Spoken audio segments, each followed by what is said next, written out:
My name is Amita. I'm a second-year drama major. I'm from India, but I grew up in Dubai. I'm 20 years old, and I'm very excited to be here. Yay! All right. Sometimes I think about all the love we have invested in people we don't know anymore.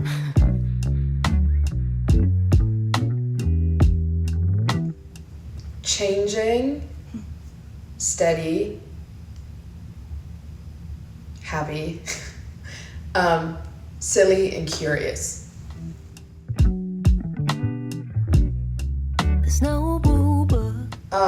So I grew up in Dubai for most of my life, and I went home every summer to India. And I honestly, like, from the bottom of my heart, I feel like I am my home. Like, I'm all my friends and I'm all my family. Like, I'm all the love that they've, like, given to me. I would not be here without all of the faith and grace that my family has had and all of the things that they've had to go through.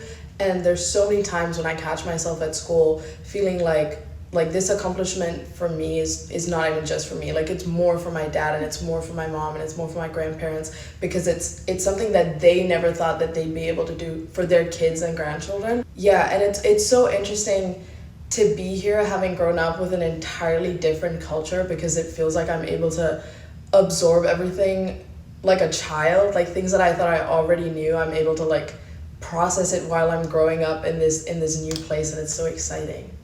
I am entirely made up of all the evenings that I spent at the park with my mom and my dad, or like every summer that I went to India. I would not be who I am now if I didn't see my family every summer, you know? Yeah. People who have outgrown us, moved away, and changed. Does it still linger in their lives? On the mornings when they wake up feeling alone, does that stain of love left over from many years ago soothe them? Does it fuel their own capacity for love? No handbook, we're making it up. It's been a very unconscious one, because I honestly never made a decision where I was like, okay, this is what I'm doing. It just was what I was doing and who I wanted to be. And when I was younger, I used to watch this show called Mia and Me every evening, and then the rerun used to happen in the morning, and I used to perform the episode for my parents. And my mom was kind of like, oh, you seem to like this a bit too much. And so they put me into public speaking, which I hated. And I kind of realized there that I just wanted to be in spaces where I was creating, not just showing something. And I wanted to be in rooms where people were having like conversations, and like those conversations were leading to like a change of some sort. I honestly always thought I was going to be a dancer, because I really, really love to dance, but I feel like that's more like for here, and my acting is just lives in me. I wasn't even thinking about being an artist. I was just thinking about like wanting to create. And I very much know that if I could do it anywhere else, I would, but I happen to be doing it as an artist, and I'm very happy with that. When they look at the people they love now, does knowing that they've had that same love adorned upon them help them express their affection more freely? There's no rule book, there's no handbook, we're making it up. I want to live and work in New York. Shocker. I want to be at peace with myself. I don't want to ever have to I don't want to ever give up or think that I have to give up parts of myself just for a life that I thought I really wanted. And I want to be rich. Just kidding.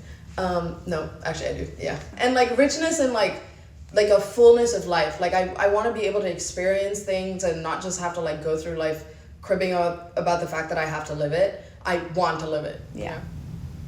I just want to know if loving you is not a waste of my energy. Loving someone can't possibly be a waste, can it? I mean, what better thought than to know at some point when somebody thought of love, they thought of me. Making it up. Find your peace. I'm not an angry person. Yes, I am. I'm a very angry person. And I always have been since I was a kid. And something that's really, really like changed my life this year is being humble enough to like find peace. you don't always have to be fired up about something, you know, like there's so much power in your stillness because you're protecting yourself and who you are. Because honestly, after a certain point you get burnt out when you're like screaming about something, and because you want someone to listen. But I think for me, realizing that like when someone understands you when you don't have to scream and shout is truly when it matters. If you're screaming and shouting and begging for someone to understand what you're saying, they're still not, you're just hurting yourself way more. So my message is find your peace. Because if you're not at peace, you're not going to be able to share that peace. And then really, what are we doing at that point, you know? Loving you wasn't a waste, even if I can't tell you anymore. Making it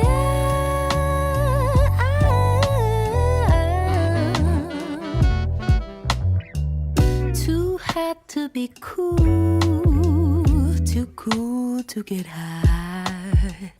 No idea how to do it.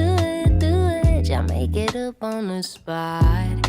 Cause if you don't really know what's going on, you gotta make it up. But try something, do something, anything, make it up. We don't really know what's going on.